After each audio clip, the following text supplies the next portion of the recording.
your deck, we don't get to feature Ruby Amethyst as much as I'd like on the channel, but it's a very different Ruby Amethyst than the last time it was on the channel 2 sets ago.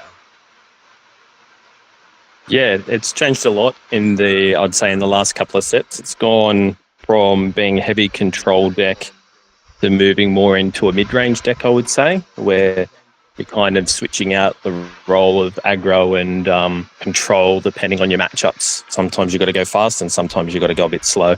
But it's a lot more flexible than it used to be, but a lot more punishing when you get the matchups wrong, I would say.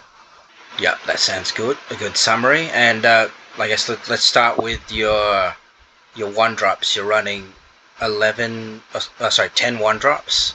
Do you want to talk about like the number ratios? Like you've got 4 Palace Guard and then the split between the Tinks and the Diablos? Yeah, so I'd say Palace Guard is sort of my favoured 1-drop most of the time. It synergizes very well into Lumiere and the Cheshire Cat. And then in some of your slower matchups, you can boost your Palace Guard up quite high when you start dropping your Horsemen as well. So I very much like the Palace Guard for that reason, because it sticks around and provides a lot more value longer term. Tink is probably my second favourite 1-drop. It helps a lot in the aggro decks, especially with Lumiere. It checks the daisies and whatnots and can freeze the board up for some of the purple steel 3 willpower characters. So I quite like Tink for that reason as well. Diablo is probably my least favourite off the mulligan, but comes in quite handy in sort of in the middle and back end of the game. It's quite nice to drop that down and then boost a Diablo up with a Horseman or even with a Hypnotic or something with Lumiere in play, just to get a favourable trade off the 1-drop and draw a card off it. So it helps with helping keep cards in the hand later on. But I used to run 8. I like having the 10 because it increases the odds of hitting that 1-drop off the start. It's quite punishing when you miss your 1-drop, especially into some of the aggro decks as well with lots of dogs and things like that. So yeah, just increases the odds of hitting that early on. That's why I'm playing a bit more.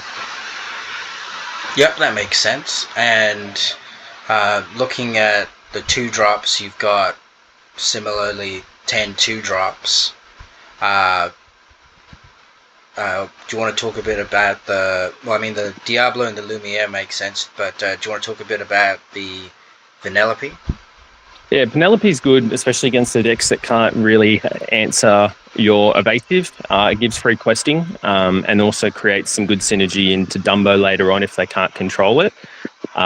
It also has the hero trait, so when your Hercules is down, you can do some pretty crazy combos by having Penelope down with Hercules, Elsa, and Peter Pan, even Sisu as well, where you can clear a whole board and take no damage and then race off to the win, I find. So Penelope's, most of the time she ends up ink, but she's not bad into some of the purple decks where you put her down to check an early Dumbo or an early Genie.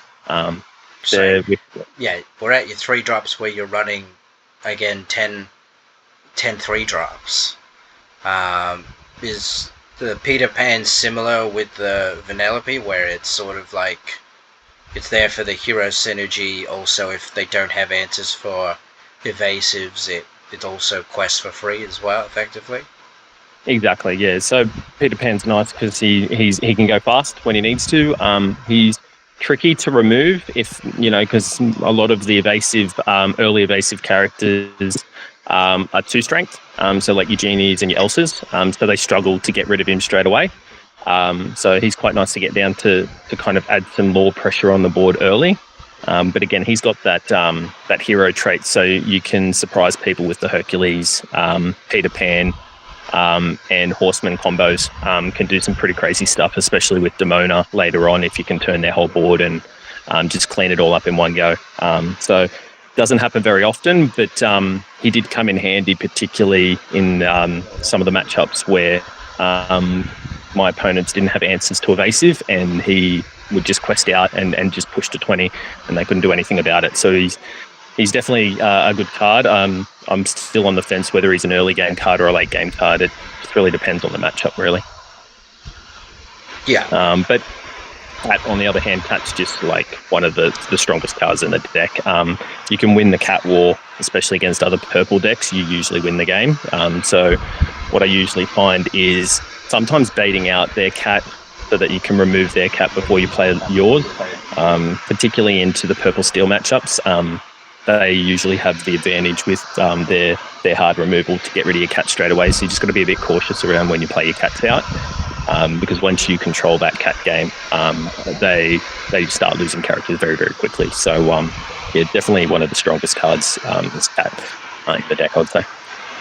Yeah, well, it's interesting that they seem to keep making, like, heavy purple wars. You know, you had the Genie Wars before, then you had the Evasives Wars with the Dumbos, and now we've got the Cheshire Cat Wars. That's it. And is Sisu? Sisu's also a flexible card because in the early game, it's really bad to trade into. Yeah, it's great on the play. Putting that down as your 3-drop because you can start to bait out some plays and push that lore. So while they're trying to control you, you're potentially already at 10 lore before they start trying to clear, and then you can start coming down with your stronger removal after that. Yeah. All right, and then we're now at your 4-drop. So you're, I guess, breaking the mold here a bit because you've got 10 1-drops, 10 2-drops, 10 3-drops, and now we're on 12 4-drops. Do you want to talk about the Hercules and Demona ratios? Yeah. So I played around with the ratios a bit on Hercules. I was playing 3s before, but often I'd find that having 2 Hercules in hand was it kind of frees your hand up a lot. So I dropped that back to 2, and that felt a lot more comfortable because the Demona was very much a tech choice to kind of handle steel a bit better, which I thought was a lot more effective with the big body. It can kill a big Demona, but it can kill a lot of other things and survive still, and then create some more value into the Cat. And the only risky part with the Demona is getting stuck locked by having too many cards in hand. So it's a tricky play. You've got to be careful with it, but you can pull off some pretty crazy combos, which I managed to do in the final as well, where she just overpowers because she's such a big body. So yeah, with Hercules, he's definitely there he's very good on the play, especially to check other Elsas and other characters. You can clear their board if you get Elsa straight after Herc on curve. Nothing takes any damage. But on the draw, I prefer that Demona coming down or a Dini coming down on 4 most of the time, just to kind of create some more pressure for them to deal with. Yeah, so on the play, you want Hercules on 4. On the draw, you'd rather have Genie or Demona. Yep. All right, and I noticed that you're not running Iago. Was that that was a very tough decision. Removal for it? It seems to be, well, a lot of people are now running actions as opposed to at the start of the format where they're running less actions. Iago is a great card if he sticks, but there's so much action hate on Iago at the moment that I made a very conscious. I had Iago in originally and I swapped it out for the Demona. It's not evasive, but it sticks around. So the hardest thing to recover from is when you get like a they come back that hits the Iago and your Palace Guard and you're left with 1, maybe 2 characters on board and they've got infinite cards in hand. It's quite punishing.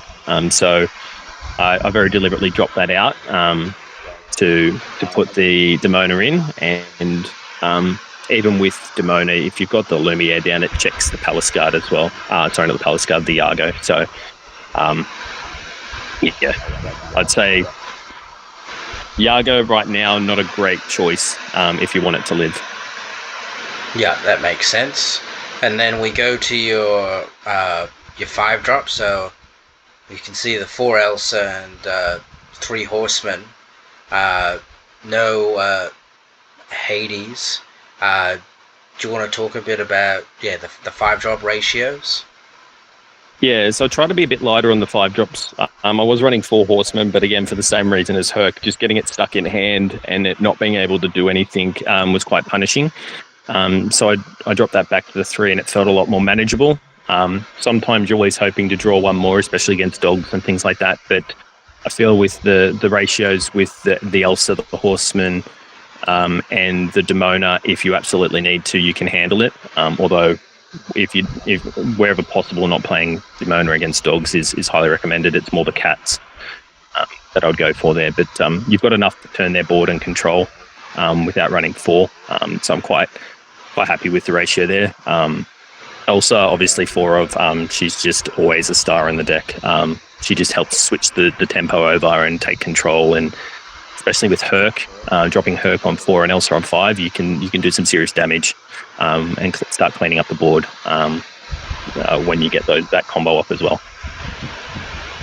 Yeah, I'll definitely go lighter in the top end, because you need to be trying to, especially against like some of the other control decks. They have a lot of single target removal. So you probably want to be towards the back end of a game, dropping multiple characters where possible to make sure something sticks and you can start pushing out that last bit of lore to get the win. Yeah, well, I can see with your deck that it's got a much more lower cost than the Ruby Amethyst decks of old. Yeah, and I think that kind of speaks more to the fact that it's more of that mid-range where you want to be going faster and dropping a lot more, going wider where possible, to just push out that win very quickly once you've controlled the board. Yeah, so you thought 5-drops was the sweet spot there? Yep, that seemed most comfortable for me. And I've seen if some of the Ruby Amethyst decks run the legendary Hades from this set or the Vanessa. Did you try any of those cards? And I did. So, why did they not make the cut in the final list? Hades felt good into some decks, but especially against like the blue-green decks, dropping a Hades was horrible. And I found that whenever Hades, you're giving your opponent control of the outcome when you play that card. Sometimes that works in your favor, but often they pick the thing that's least preferable to you. So, it can work, but it can also backfire on you where you don't get the result you're after. So for consistency-wise, I always thought that the Horseman or Elsa on 5 is the more optimal play. And then depending on the matchup, going into Demona after that. And what were your thoughts on the Vanessa, the one with the boost? Oh yeah, so Vanessa was great in early testing, but the punishing part with her was usually when I'm playing her, it's the turn before a blue Hades. So against the more experienced players, you very rarely get to quest off with her unless you've got already advantage. So I'll stand still. I was finding dropping 2 characters or 3 characters instead provided better results, because you'd still get some lore out of them. Whereas Vanessa was usually just going straight into the in-course versus green, blue, and the Blurple deck. So yeah, I switched. She was also consideration for the mini Demona spot and the Argo spot as well. They all, in my mind, kind of take up the same sort of role, which is controlling the board and then just overwhelming the board. It's just the mini Demona doesn't have the evasive angle, unfortunately. Yeah, and then when we're now looking at your 6-drops, you've just got the 4 Demonas, no half sharks, no other 6-drops. How'd you find just running the 4 6-drops?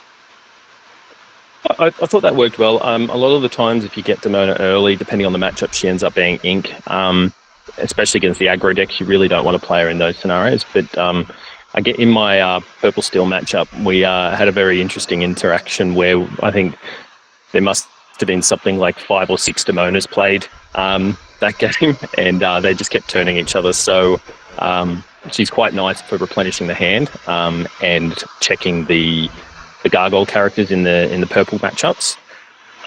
But yeah, I didn't like the idea of Shark because to get value out of him, I felt like I had to toolkit for something to give him rush.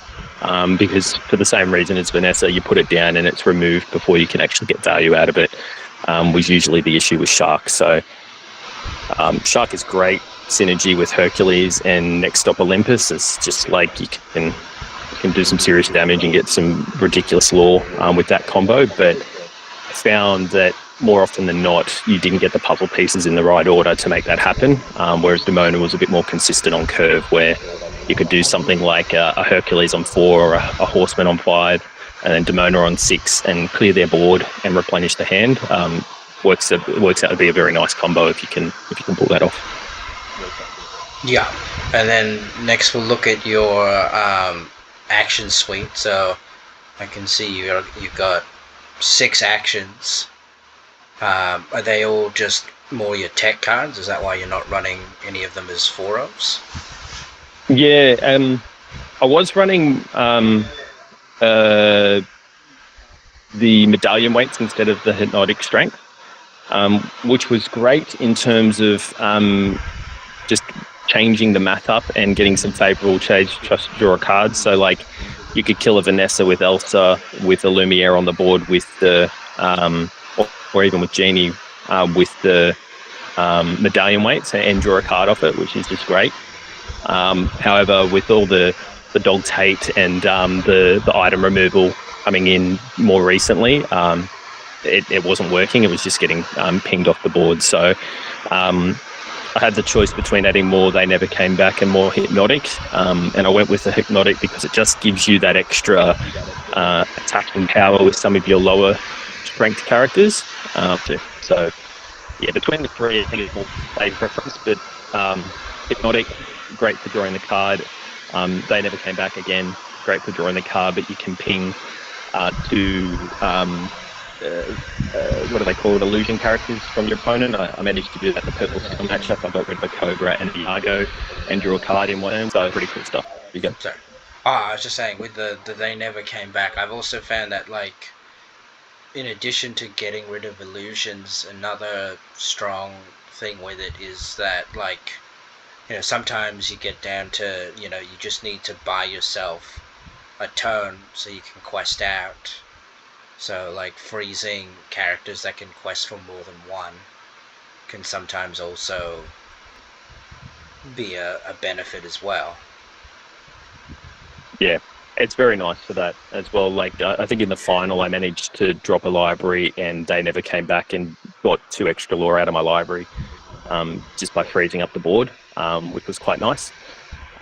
So yeah, you can use it either aggressively to ping one of their characters, you can use it defensively to stop them clearing your board so you can push out some extra lore. You can also use it to lock some of the gargoyles as well. So like Demona into They Never Came Back to just like keep freezing up your opponent's board, especially in the purple matchups, is quite punishing for them, where they can't turn any of their gargoyle characters. So that can be an interesting combo if you can pull that off as well. Yeah, and then the last action you've got is the Next Stop Olympus. I've seen some people run anywhere between 2 to 4 copies of the card. What made you settle on running 2? I would love to run more than 2. It's a great card. It can do so much, especially with the Lumieres and some of the combos. You can play it for free early, or dropping a Herc, Demona, or a Horseman. You get to play it for free, and again, you can use it defensively or aggressively. A couple of times I managed to play it for free to kill an illusion, which was quite nice. Other times I used it to sneak out lore, just like I'd quest out to 19, and the opponent would do the math at 1 short, but you get an extra lore if you attack with the character after it quests when you reset it, so it can do some pretty cool stuff around just stretching out that one extra lore if you can pull it off, which is quite nice just to like catch your opponent off guard when they think they've got the win the next turn. So yeah, there's definitely some interesting combos there. There was one I think it was in the final. I managed to Demona into a Next Stop Olympus and clear 2 big characters with my mini Demona, which was very nice tech. Because when you play that for free off the big Demona, you can ready the little Demona and attack again. So yeah, some very interesting combos you can pull off there. But I would love to run more, but it just comes down to having the flexibility of the other 2 options when you need them as well. And the deck usually draws enough that you should get into at least one of them. So it's just kind of more like not leaning more into one combo versus the other, and just having a bit more of a neutral sort of deck where you can go either way, and sometimes you got to hope for it, but more often than not you're throwing enough that you should hit at least one of them when you're playing. Yeah, and then the last card in your deck is you put back the library. How did you find running that as a 2 of? Would you consider running more, or was it? I guess running it as a 2 of also makes it a tech card, because in some of the matchups where it's good, it's great, and in some of the matchups where it's not so good, you just ink it and move on. It's I don't think there's an opportunity to run more than 2, because this deck is very much favoured on playing questers out, so you can push out to 20 lore. Having the 3 in there, getting too many libraries that just get checked by your opponent as soon as they go down is quite punishing. So most matchups I found it was just ink. However, it was mainly put into combat the mirror, which I wasn't expecting to run into. Just putting it down early, they don't usually have characters that can do a lot of damage early, so it does push out some early lore, and it forces them into a decision whether they go the Clarabelle line or the Prince Philip line.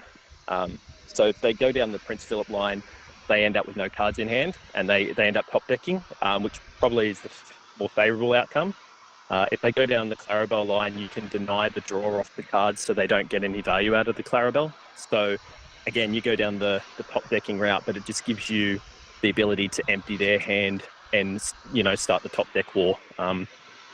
Quite a difficult matchup, the green-blue, and it just, when they've got no cards and you've got no cards, it's who draws the best card first wins. So that's probably the most favourable position for red-purple in that matchup.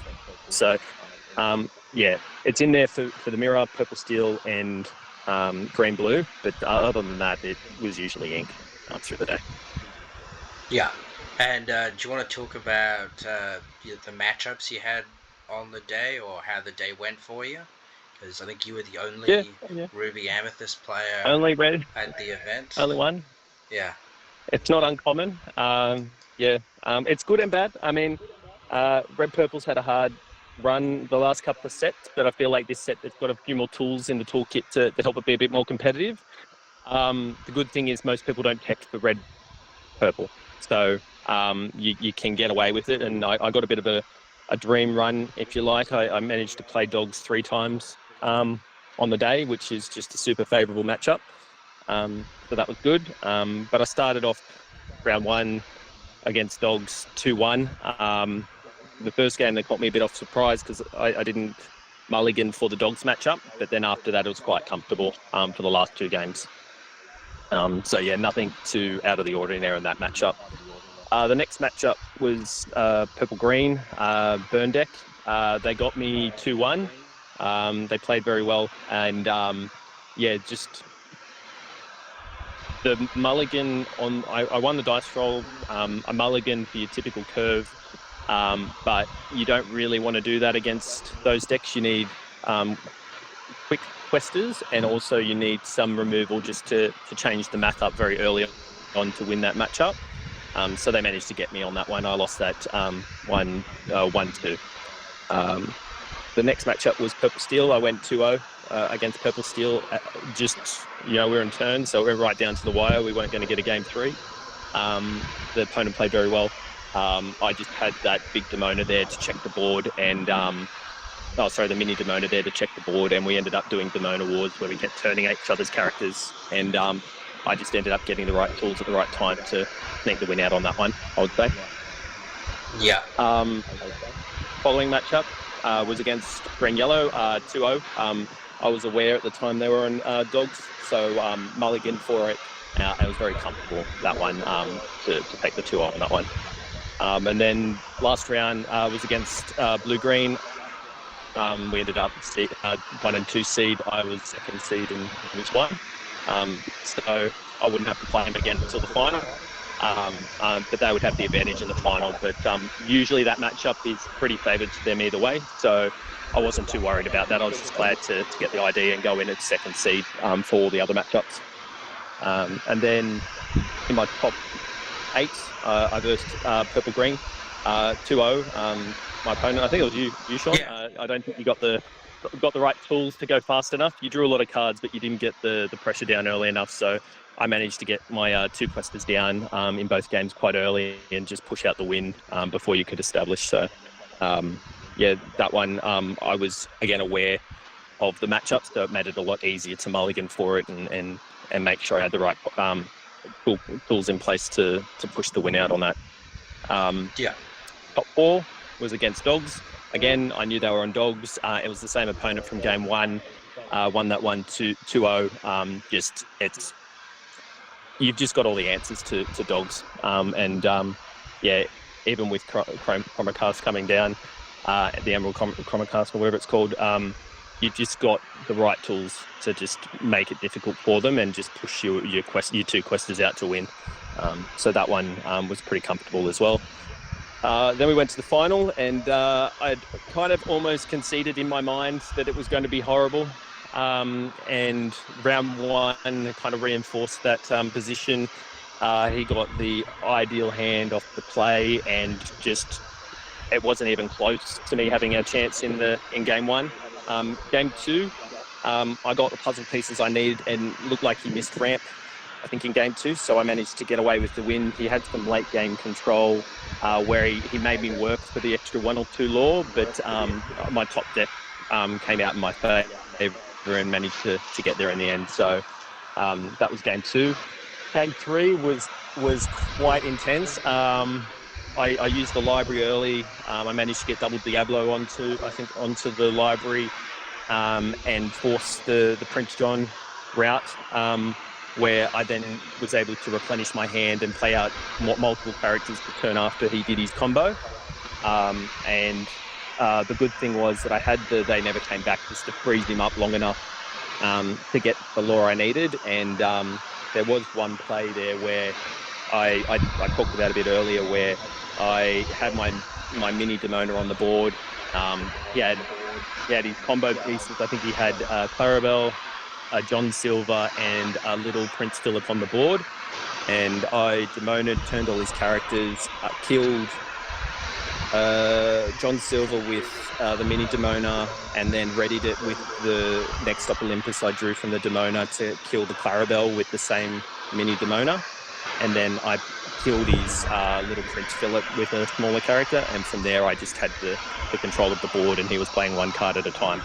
So he did put up a fight at the end, but I think once I cleared his board off the back of that combo, he wasn't able to recover. And very uncommon, but I managed to sneak the win out there. But he was a very good player, and I think unfortunately he didn't get the top deck he needed at the right time to check some of my combos. So I'm very happy with the win there.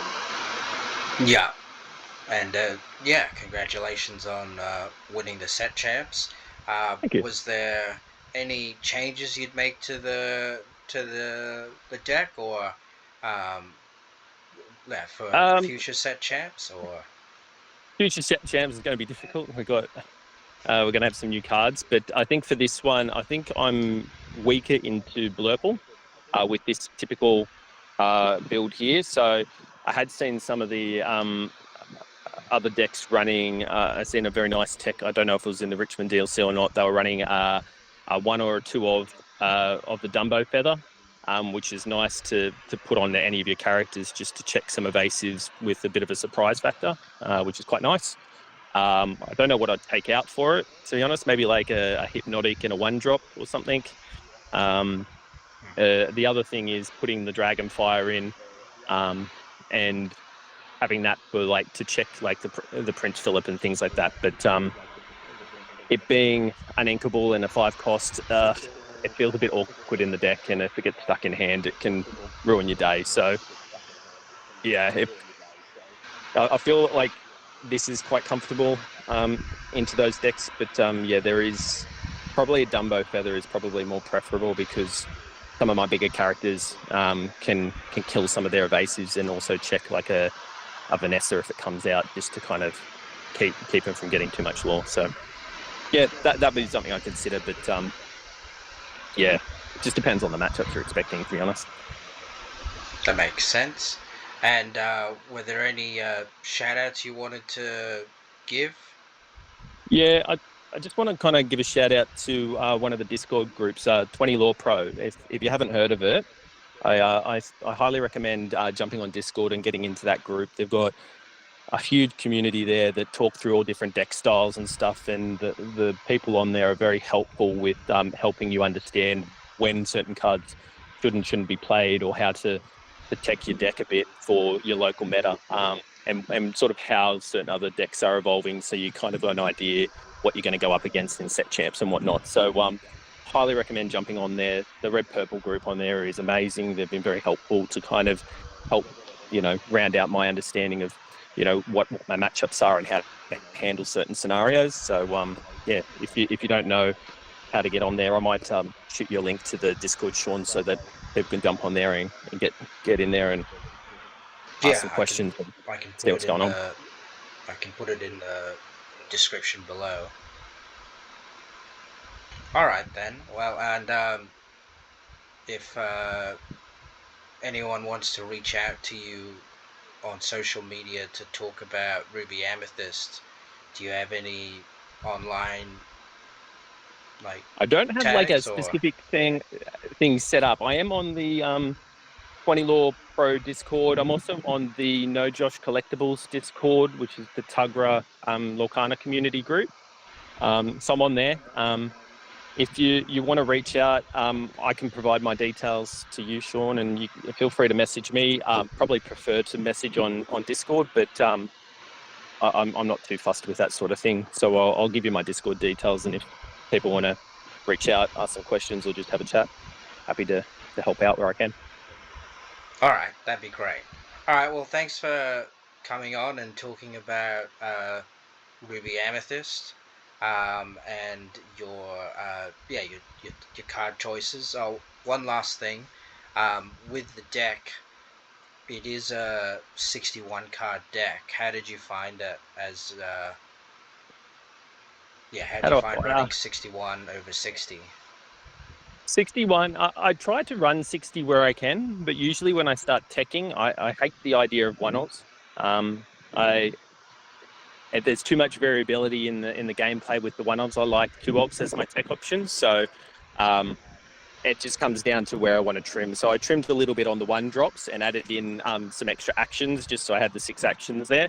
But I didn't really want to drop down to like a one-off, like hypnotic or something like that. So the math doesn't work out too differently, but I wouldn't recommend going above the 61. But yeah, I think it's just personal preference, to be honest, between the 61, 62. Other than that, I think I run 13 or 14 uninkables. Let me just quickly check. 4, 8, It's 13. 13. Yeah, I usually aim for the 13, 14 if I have to. But 13 is kind of where I try and limit it, just so I don't end up with the brick hand off the mulligans and stuff. It feels like the sweet spot around the 13, 14 for the uninking. All right then. Well, thanks for your insight on the deck, and hopefully we'll feature you in a future video, potentially on Ruby Amethyst in a future set champs. Maybe. We'll see how we go. I also want to shout out, just say thanks for the reaching out to do the interview. It's great that you're doing this stuff for the community and helping share some knowledge. So great work and keep it up, is what I say. All right. Thank you so much. No worries. All right. All right. Catch you later then. Bye. All right. Thanks, Sean. Bye. And if you like the content, please remember to like, comment, and subscribe. Thank you.